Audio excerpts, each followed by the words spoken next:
Standing at 5'8", Barry Sanders transformed the running back position in ways we may never see again. And throughout his years with the Detroit Lions, many described him as untouchable. Barry has got a God-given talent that I don't know if you can train, if you can try to mimic somebody and come off and have that kind of skill set. So who is the greatest running back of all time? A question that will be debated until the end of time. The best pure runner, put the ball in his belly, is Barry Sanders. There's no question about that. And with the position being valued less and less these days, I think it's a perfect opportunity to discuss the GOAT of the position, in my opinion, because as the league continues to become more and more pass focused, resulting in the dominance of one running back becoming less important. So I thought to myself, if I can pick just one running back to start a franchise with, who would it be? You have guys like Walter Payton, Jim Brown, Emmitt Smith, and more modern guys like Adrian Peterson and Derrick Henry. So I find this debate so interesting because it may vary from person to person. So I honestly believe that Barry Sanders is the greatest running back to ever do it. And this may sound crazy to you, but I have Derrick Henry as a number 2 if he can make history with the Ravens this season. He may even take over as my number 1. You may disagree with my take, but I would love for you to join me as we go down memory lane and discuss the rise, the great career of Barry Sanders. Born July 16, 1968, Barry Sanders was a hardworking kid from Wichita, Kansas, who worked alongside his dad, who was a roofer and a carpenter. I believe this helped him translate that work ethic onto the field. Now, Barry Sanders, as we know him, almost did not happen due to the fact that he had a small frame. For whatever reason, a lot of the kids my age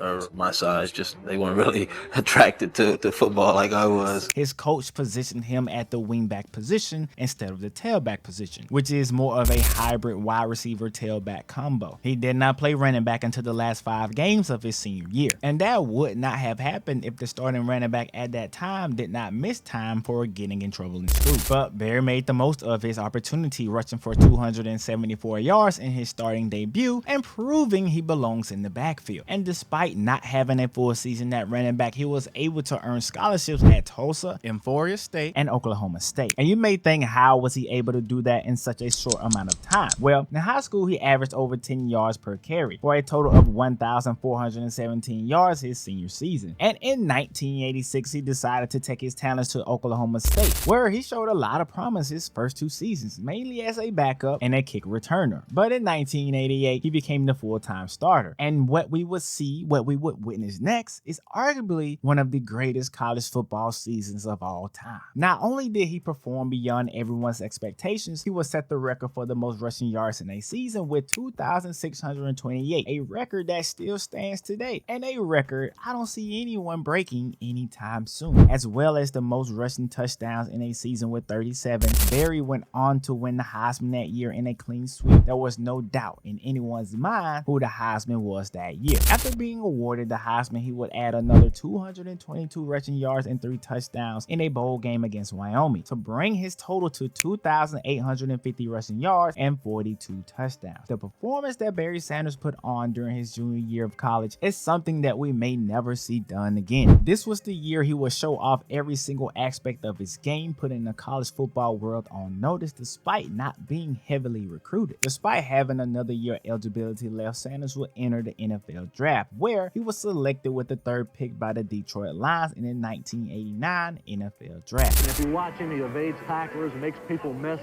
He's going to be a 1,500-yard rusher in the NFL next season. He is in this draft, of course, as a true junior because the fact Oklahoma State is on probation.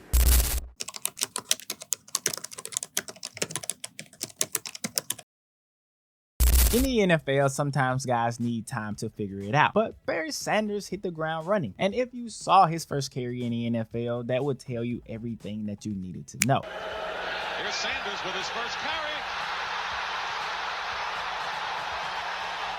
In his first game, he will only have 71 rushing yards, but he averaged over 7 yards per carry. And it would not take long for him to have his first 100-yard rushing performance. In his 3rd NFL game against the Chicago Bears, he would rush for 126 yards with an average of 7 yards per attempt and 1 touchdown. But unfortunately for him and the Lions, they would lose that game 27-47. That will also be the case in Barry's best game as a rookie against the Green Bay Packers, where he rushed for 184 yards in a 20-23 loss. During his rookie season, the Detroit Lions never really put it together until later on in the season. They started out 0 4-5. But they will go on to advance that loss against that Green Bay Packers team on November the 12th in a 31-22 win. In that game, Barry would rush for 69 yards and a touchdown. They would lose one more game that season before going on a 5-game winning streak to close out the year. They would finish that season 7-9. His rookie campaign would not disappoint, rushing for 1,470 yards that year. He would never rush for less than 1,115 yards in a season. He's the best running back that I've seen in a long time. The impact that he has had has been tremendous. I hope he make the Pro Bowl because I want to go to Hawaii.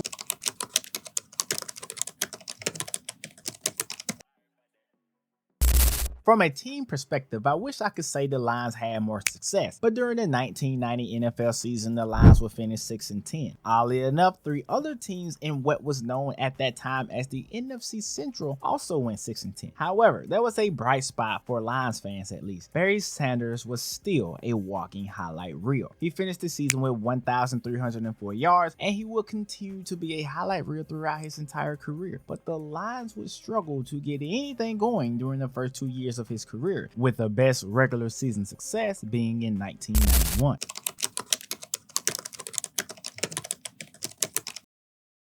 The Lions would win 12 games this season, which did not look likely because in the season opener, they would lose to the Washington Redskins 45-0. Barry was dealing with an injury at the time, so he did not play. And as bad as things looked at first, Barry would come ready to play, posting 3 games of at least 150 yards. One of those being a 220-yard game with 1 touchdown against the Minnesota Vikings in a 34-14 win. And when it was all said and done, they would finish with a 12-4 record. The Lions would clinch the NFC Central and make the playoffs for the first time since 1983. They would get a win in the divisional round against the Dallas Cowboys. It's a touchdown for Barry Sanders, and Detroit shakes, rattles, rolls.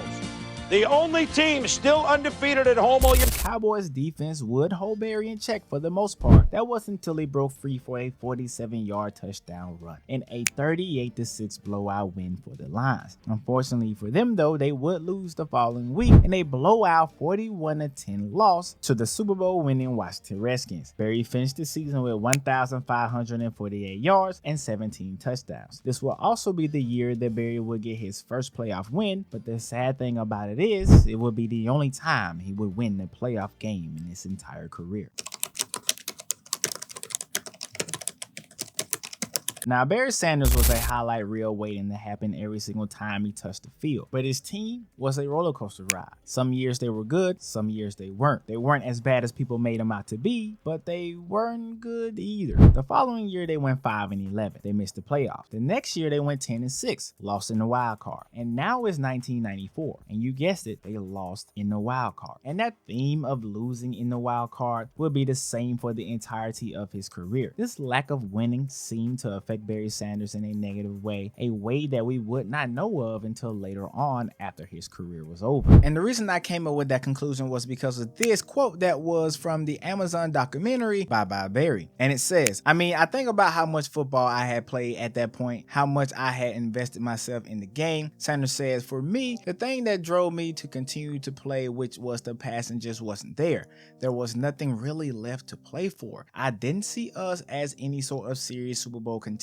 I felt able-bodied, sound mind, certainly not according to my dad, but I felt like I had a sound mind and was making a pretty clear decision. I felt like, in my mind, this is pretty much it. You see, Barry Sanders was still balling out as usual, but the team as a whole could not put together the pieces over that span. Barry Sanders will have 886 carries for 4,350 yards and scored 21 touchdowns in 43 games from 1992 to 1994. However, it wasn't all sunshine for the all-time great running back. During the 1994 season on December the 31st, in that wildcard game, in that loss to Green Bay, Barry would have one of his worst games of his career, having 13 attempts for -1 rushing yards in a losing game that was 16-12. Craig hands it to Barry for the 3rd straight time play. They lead Barry 2, and And Sanders, the lowest rushing totals of his career.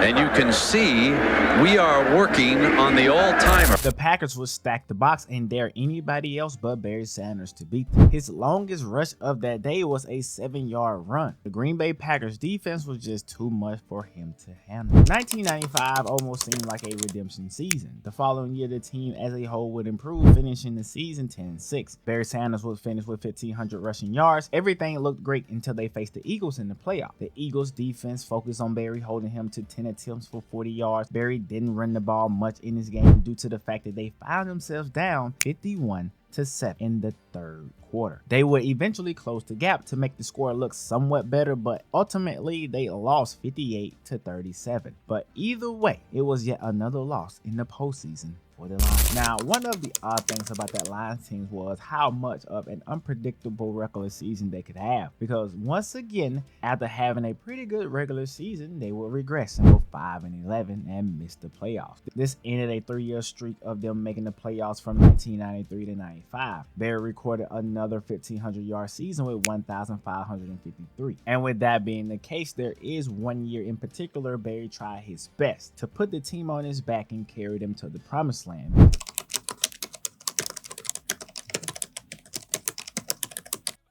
Because in 1997, Barry Sanders would put together one of the greatest seasons for a running back in NFL history, and his greatness would shine throughout the regular season. But this would also be the first year he would be without head coach Wayne Fontes, though Sanders would go on to dominate, just like in his Week 7 matchup against the Tampa Bay Buccaneers, where he rushed for 215 yards and 2 touchdowns. He would rush for 200 yards twice this season and be held under 100 yards only twice this season, which happened during the first 2 games of that year. The Lions finished 9-7, but once again would lose 10-20 in the wild card round to the Buccaneers. He would finish this season with 2,053 rushing yards, an Offensive Player of the Year award, and a co-MVP alongside Brett Favre. The following year would be a good year for Barry Sanders in what would be his last year in the NFL. Barry Sanders fell just 9 yards short of his 5th consecutive 1,500-yard season. And despite having a pretty good season this year, the Lions would still fall short of success, finishing the season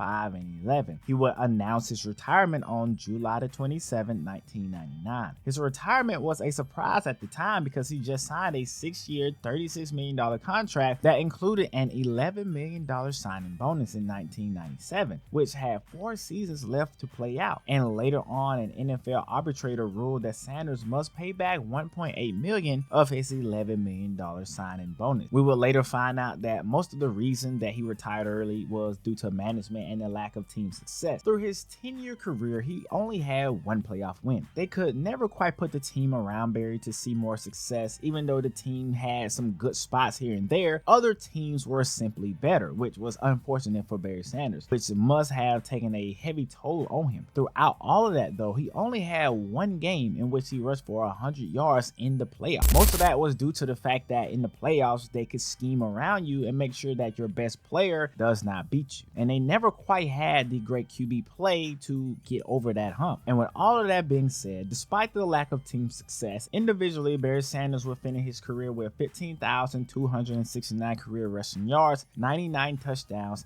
his longest run being 85 yards. He won the NFL MVP in 1997 along with Brett Favre.